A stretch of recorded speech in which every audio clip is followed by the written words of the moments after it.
Hello, everybody, and welcome to another edition of the Bears Den, presented by WARR Media and Sports Zone Chicago. I am Saul Rodriguez, joined as always by my co-host Shawn Sierra. How you doing, Shawn?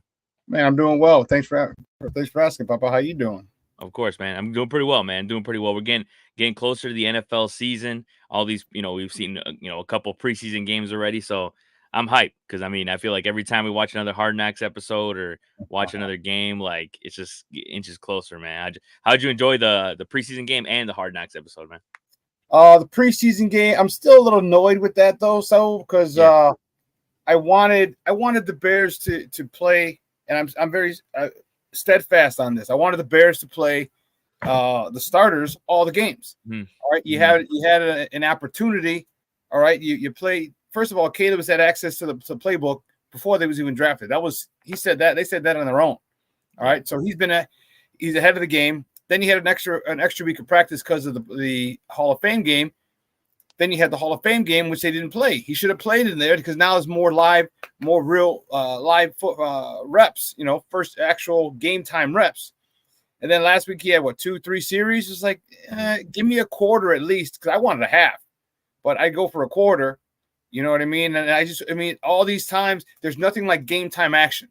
Practice is great, going up against the same defense is, it gets monotonous and repetitive. So, I just wanted to see more action in preseason games. But Hard Knocks is cool. It's a pretty cool.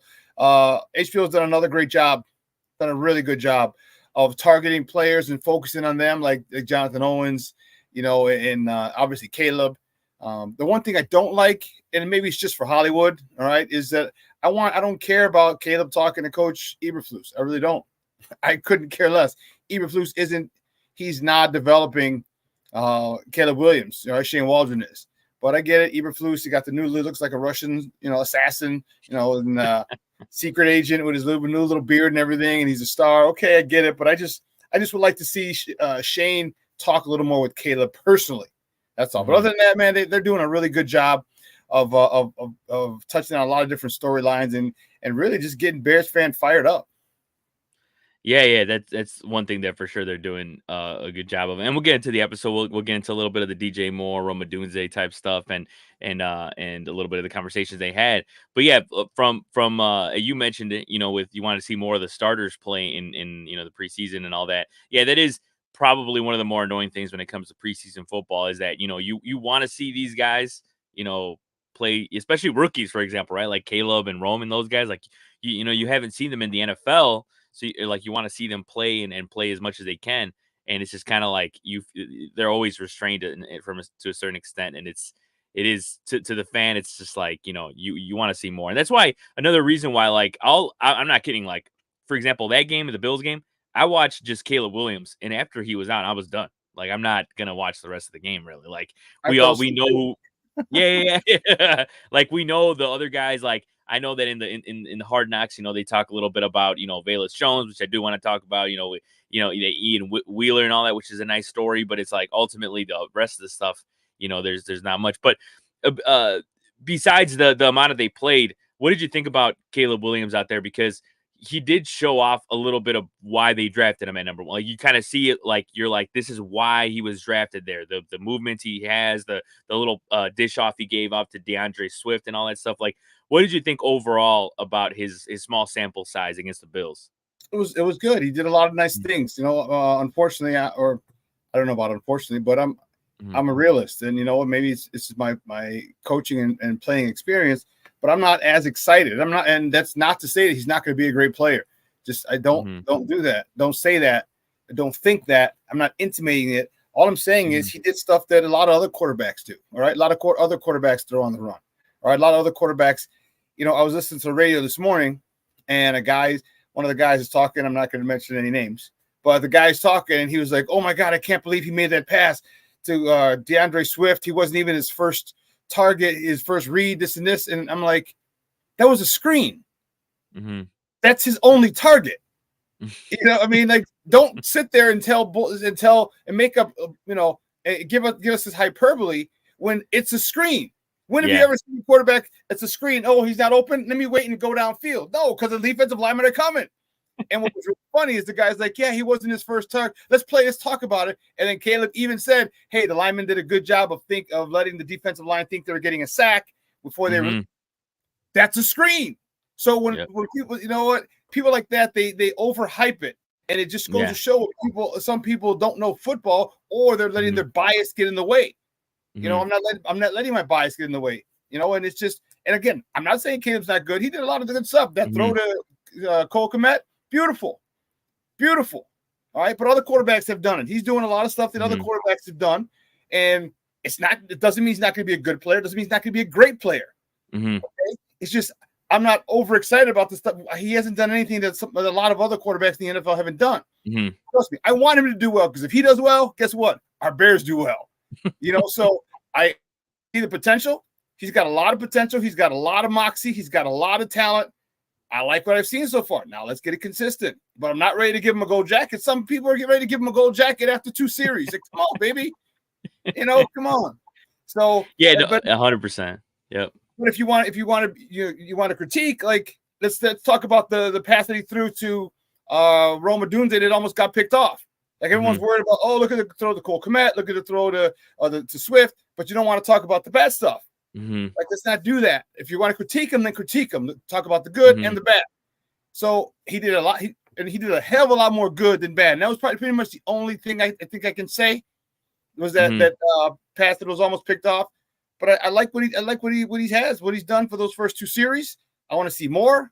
And this kid could be, in the situation that he's put in, he could be the one to take us to another level and get us to the Super Bowl. Yeah.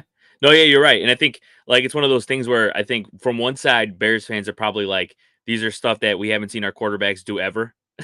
Like, you know what I mean? Like, something in the last, like, 20 years. So it's like, that's probably one side of it. Some people are like, man, we got a quarterback that, that is making, little smart decisions. Other quarterbacks we've had have not made smart decisions. So it's like, in certain cases, that's probably where they're coming from, I would say.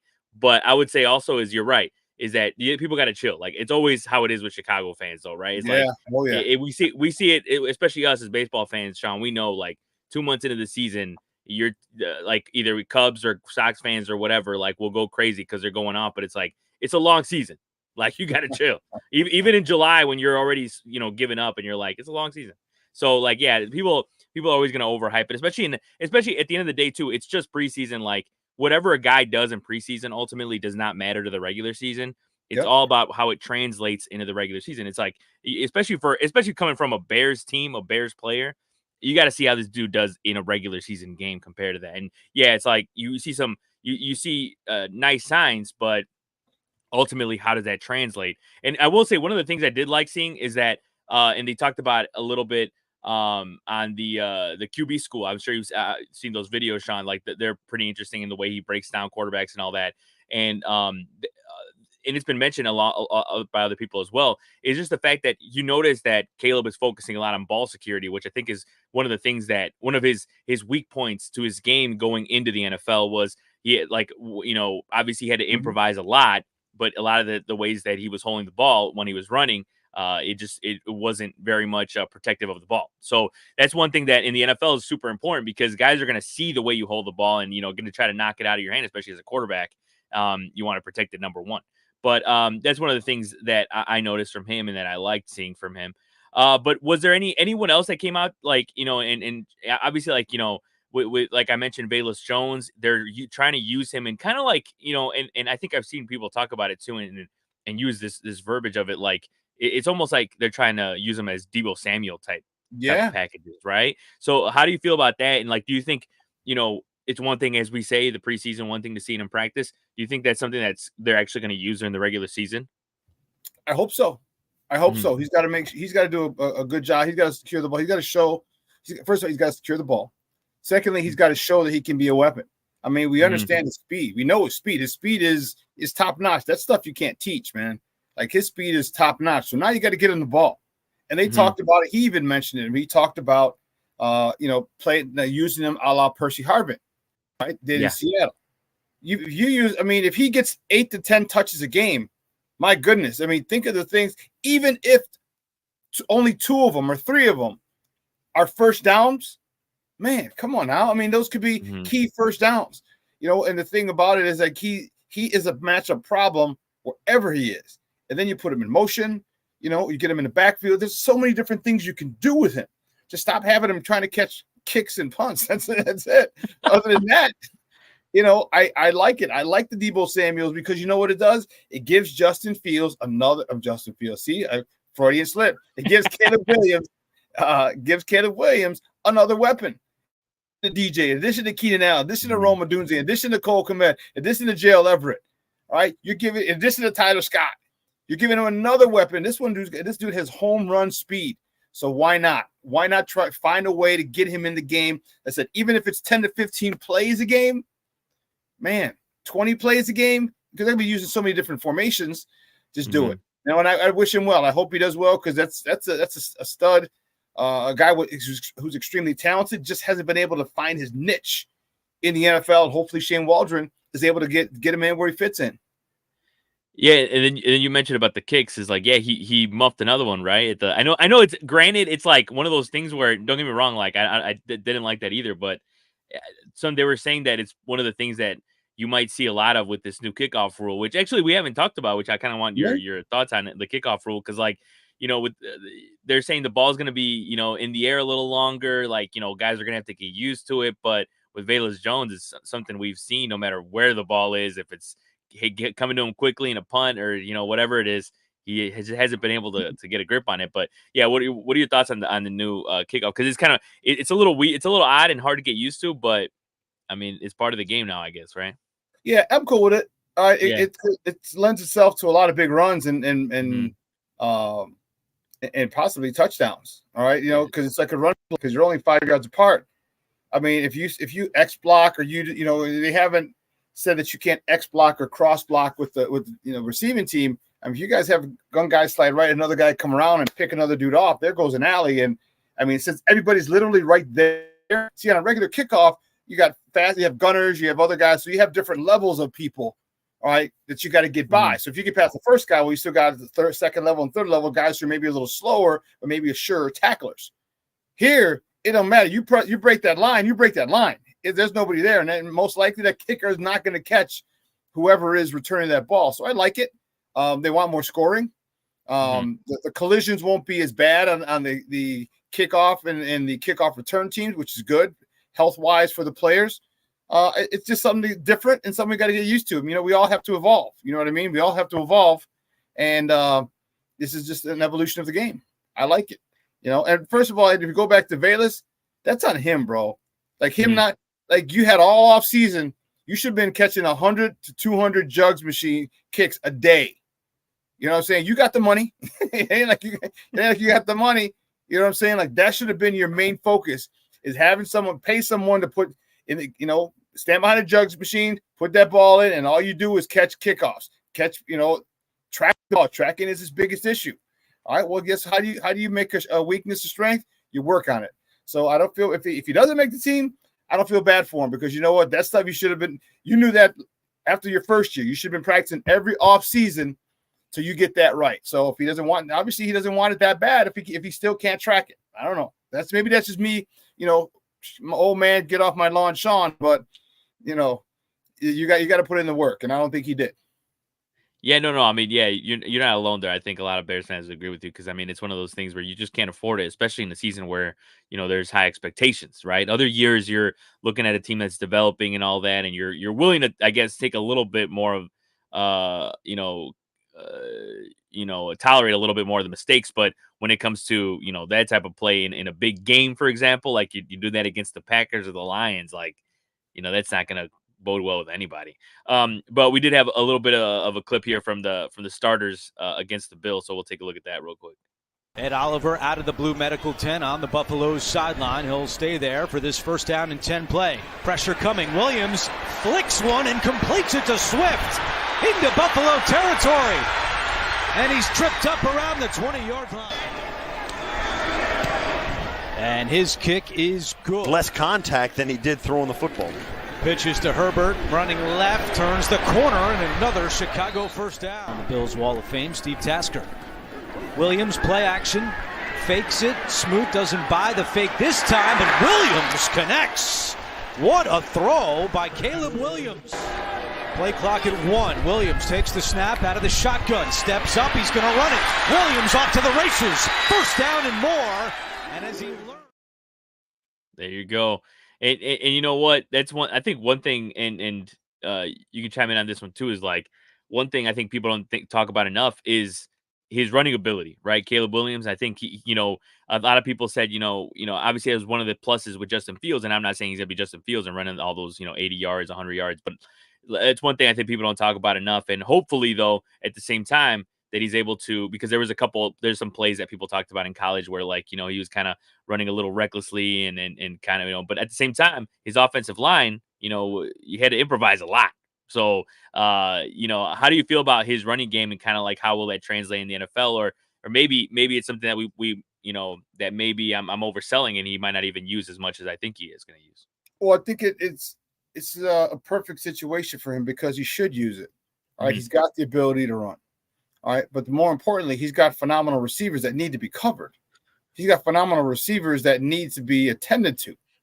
All right, so you literally can't leave a spy for him. You know what I mean? Like back with Justin, you could leave a spy for Justin because last year we really only had DJ Moore. Mm-hmm. Darnell Mooney kind of regressed a little bit. And Cole Kmet. So you had 2, but I mean now look at the receivers you got. In addition to Cole Kmet, in addition to DJ Moore, you have Keenan Allen, and you got Rome Odunze, and you got DeAndre Swift.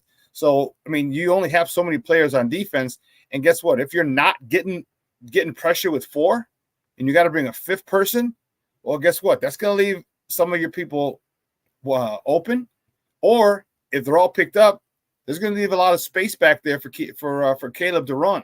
So I think he should make sure that he takes advantage of it. And if the receivers aren't open, then run for the first down, slide like he did, all right, Mm-hmm. and move the chains. So, but the one thing I do like about him, he scrambles to throw, which is good. Mm-hmm. All right, he steps up in the pocket, and he'll look downfield the entire time. And if there is a shot to take, he'll take it, and if not, he'll run it. So he's got a lot of phenomenal qualities. Now we just got to see it consistently, and if we do see it consistently, man, I'm scared to say NFC Championship game, but there's a possibility, bro. There literally really is. Yeah, no, yeah, you're right, and that's I feel like we'll talk more about that definitely getting into the season with predictions and all that. But unbiasedly, I mean, we see some people talk about it too. We're not the only ones, and it's like just looking at the NFC the way it's built, that's actually not an absolutely like ludicrous take. Like the defense is as good as it is. If the offense is just able to score enough points, you never know. But one thing I did want to talk about before we get a little bit more into the Hard Knocks episode is there was a big trade yesterday with Matthew Judon being traded to the Atlanta Falcons from the New England Patriots. And the reason why this pertains to the Bears is because there was reports that the Bears were very much in on Judon.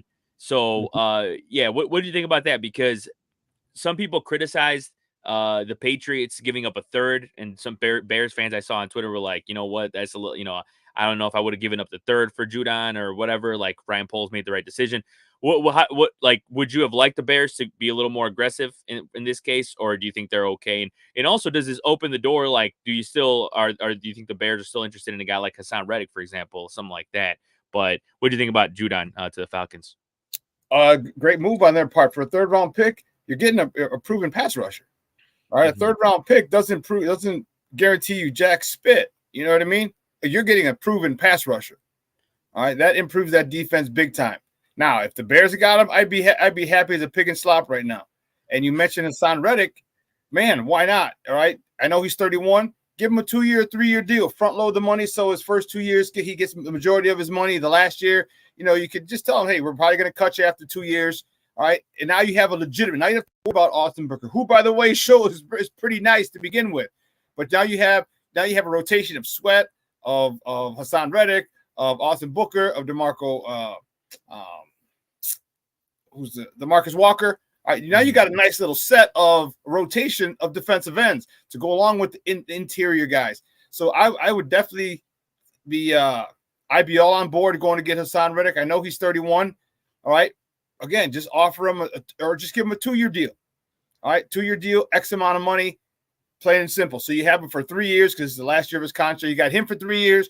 You have Sweat for another 3 or 4 years. You have Booker for 4 years. For 4 years, you got DeMarcus. You can re-sign DeMarcus Walker or get another guy in the draft next year. Like now we're set on the defense, literally set. So I love the fact that Poles was in on it, and inquiring and in talks maybe.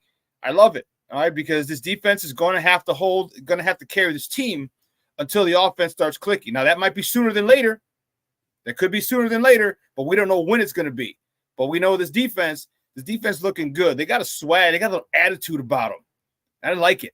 It's kind of like a jag bag attitude, and I like it, man. They're talking a lot of ish, all right, and it's to their own players, and it's all in good nature. They understand iron sharpens iron, but you get another pass rusher, a proven pass rusher like Hassan Reddick on the other end. Come on, man. Now, whew, man, that's something god awful nasty if you're an offensive coordinator, because you gotta make sure you got enough protection, and I like it. And again, give him a 2-year deal, 2-year extension. If he's down with it, cool. So I love Ryan Poles. Ryan Poles is never not working. That's people call him Ryan is never not working Poles. But you know what? That's his job. And he's doing his job very, very, very well. So get us a legit pass rusher, like not one coming off a broken ankle, or get a dude who's legit. Man, this defense went from really good to top 2, and they might not be number 2. No, yeah, and you're right. When Ryan Poles is always working. I mean, there's been reports that the Bears definitely getting close to the season, though they're gonna still be out in the market looking for additions.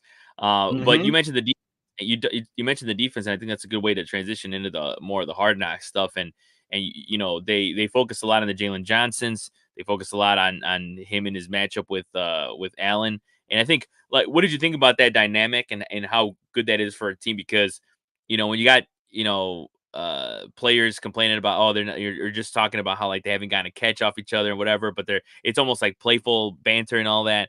What do you think that does for a team? Because I think it shows already the chemistry that this Bears defense has. And as you mentioned, they got a little bit of a moxie to them, a little, talking smack to everybody, even their own teammates. I've been fortunate to play on and coach a lot of championship teams. And the one thing that I can say, the common denominator, aside from talent, of course, is the camaraderie. Okay, the camaraderie. It looks like these guys love hanging out with each other. And I don't just mean on the football field. Like, you see them on the sideline, they're laughing, they're joking, they're doing all that. And all the championship teams that I played on and are coached, that's how the players work. All right, and it's competition.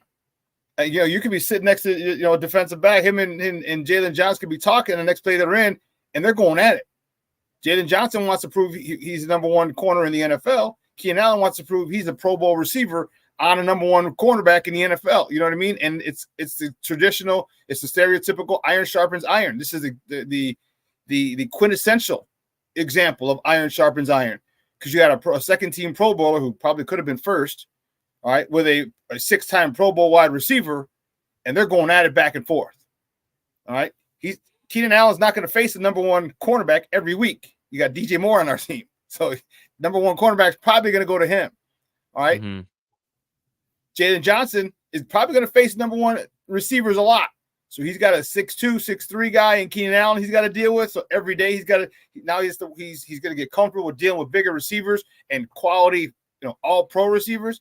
Man, it does nothing but make this team better offensively and defensively. And the thing I love about it, like, even though they're talking smack, like, it hasn't gotten to the point where they've crossed the line or there's any animosity toward them. No, they understand, if you got me, all right, don't worry, I got you tomorrow. And that's the thing that I like, is when it's one-upmanship, and that's what real competitors do. You got me, they understand. Jalen just got his money. He understands Jalen ain't no punk. Jalen understands Keenan's no punk. And so you got to give it up. And this is what I see when I heard Allen talk about it. I see Jalen talk about it. I love it, because it takes me back to my playing and my coaching days. And those are championship. These are championship situations on teams. And just watch out, man. watch out because this team is getting better and better and better by the day. Yeah, no, you're right, and I think that type of competition just shows how good both sides of the ball are right now and how good they're feeling. And yeah, you mentioned it with Allen, with Keenan Allen and DJ Moore and the type of cornerbacks they're going to get. And it's going to be tough to guard those guys, but also Roma Dunze, man. I mean, not only are we seeing a lot from him on Hard Knocks with his game and some of the catches he's made and all that, but we're seeing a lot of his personality.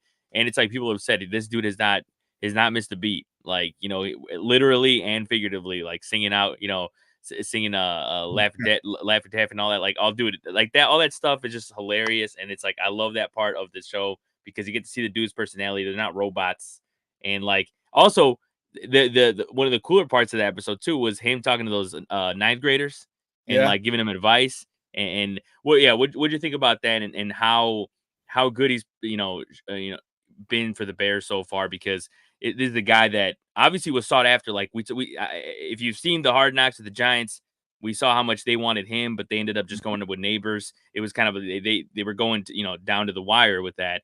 What have you thought about Roma Dunze through the first 2 episodes? I loved it. I love this young man. I think he's going to be a star. And I think it's a situation where it's leading to something that we haven't seen before. And I'm not going to compare it to the greatest show on turf because we're not playing indoors. All right. Because if we were, that's a whole nother story. Okay. But we got 3 different guys. Hell, even Cole Kmet, 3 different guys you can go to in crunch time. 3 different guys. All right. We know DJ Moore is a freaking stud. We know Keenan Allen is a freaking stud. All right. Cole Kmet is another dude that if you're too busy paying attention to DJ Moore and Keenan Allen, he's going to hurt you as well because he has. All right. And let's not forget DeAndre Swift. I mean, you saw he took a pass that was literally 2 yards, 3 yards, and took it 40. All right. So there's a lot of things, and you got to cover all those guys, and then you still got to cover Rome. This kid, and think about, I mentioned it before on other shows, is he's not going to get the number 1 quarterback. There's no way a defensive coordinator can put a number 1 cornerback on Roma Dunze at this stage of his career. So he's going to get probably the number 3 cornerback. Okay. Or number 2. So, and I get it. College NFL cornerbacks are maybe a little better, but he's used to deal with number 1 cornerbacks in college. So if you give him a 3rd cornerback, or God forbid someone's hurt in that secondary, and the number 3 cornerback's got to go to number 2, and then you get a guy coming off the street or a guy up off the practice squad who's going to have to cover him either in the slot or in man. Now you got Roma Dunze versus that. I'll take that matchup all day, twice on Sunday. So I like what he's going to bring to the table. He's got a situation. He seems ready. He seems mature enough. This moment is not too big for him, and I like it. I like the fact that he understands his role, but it doesn't stop him from wanting to be great. All right, it's like kind of like, remember when Kobe came in? Like Kobe, Kobe was going to make mistakes. He's a rookie. He's 18. He made mistakes, but you know what? He went after people. He went after Mike. He went after AI. He went after. He played, and he got embarrassed sometimes, but other times he scored. I think that's the thing about Rome. I don't think he cares. He's going to show that he's great, and that's going to be a huge, huge problem for defensive coordinators when you have you can't take a number 1 corner off of DJ Moore to put on Roma Dunze. You can't. Because then that's now you're just asking DJ to hurt you. So I like Roma Dunze. This guy is more, I think he's the most pro-ready receiver mentally. Yeah. Mentally. And I think that's more important than physically. To me, that's more his mental makeup is more important to me than what he can do physically, because we know what he can do physically. But I'm looking forward to what he can do. And him talking to those kids you mentioned. I thought that was great. I mean, those kids are so close. They're so close in age. Probably like 6 years, 8 years apart. You know what I mean? Like they're so close. Yeah. They could, if they make the NFL, he'll still be in the NFL when they get there. You know what I mean? And words of encouragement like that go a long way. They go a long way for you, because they look up to this kid, this young man, and for him to take the time out and to talk to them, and you saw they were hanging on every word he said, and I just thought that was great. He's such a great guy. Great young man. He was raised well. He's got a phenomenal head on his shoulders. I'm excited to see what this Joker can do, because Lord have mercy, he's going to be dangerous for a long time.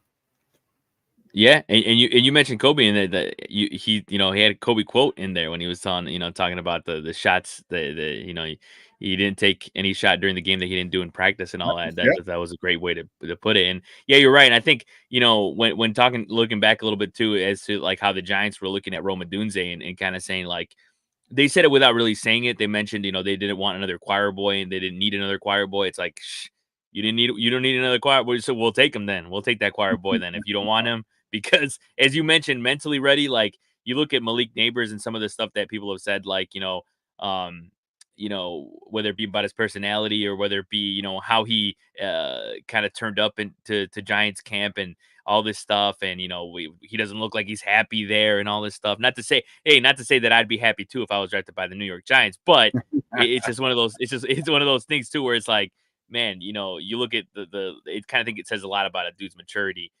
When you look at some of the things that we've seen already with him, but we'll see what happens on the field. But in other cases too, like, you mentioned that you're not a fan of the conversation with Eberflus and Caleb Williams. The one thing I did like, and you're right in the sense that I want to see more about the strategy, especially with Shane Waldron and all that. But you know which one I did find interesting was just the fact that the way that how hard they scout the refs. That they go as deep as talking about, one's an athletic director and all this stuff. Well, what'd you think about that? And kind of like, you got a little bit of a peek because it was a really small set. Like they didn't really show a whole ton of that, but just to see how that is and how they talk about like, oh, you'll see a crew, once or twice a season or not at all. So what'd you think about that part of the episode? That was probably overlooked by a lot of people. Yeah.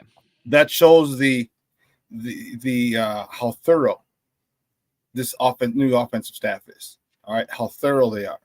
All right, and and you leave no stone unturned. All right, because you do. They were 100% right when said you have to deal with the refs.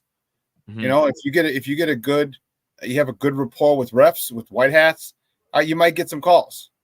Okay, if you don't, you might not.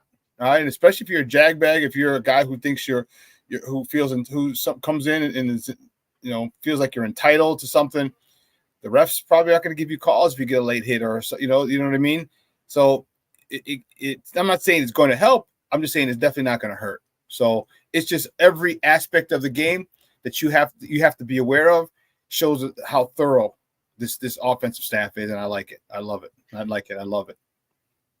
Yeah, I think it's super important, as you mentioned. Probably overlooked by some people, and it's like, yeah, it's a lot of the stuff that we don't get to see, and that we show, that shows a dedication of how hard. I mean, we've talked about it for how they had they were basically showing Caleb the plays and kind of getting him into this offense even before he was drafted. So I think it shows how dedicated these players are, how dedicated these this staffs are, and all that. So I love to see that. Another thing too that I noticed from that episode was how Ryan Poles was kind of evaluating Caleb and kind of looking at his improvement, as well as he kind of saw that kind of every day he improves at some level, which I thought was cool. And then also Caleb was talking about how he'd be down to playing the flag football team in LA 2028. Mm-hmm. Which I thought was cool. So hey, you never know with that type of stuff. But kind of looking ahead now to this weekend in the last preseason game, the Bears will be taking on the Bengals.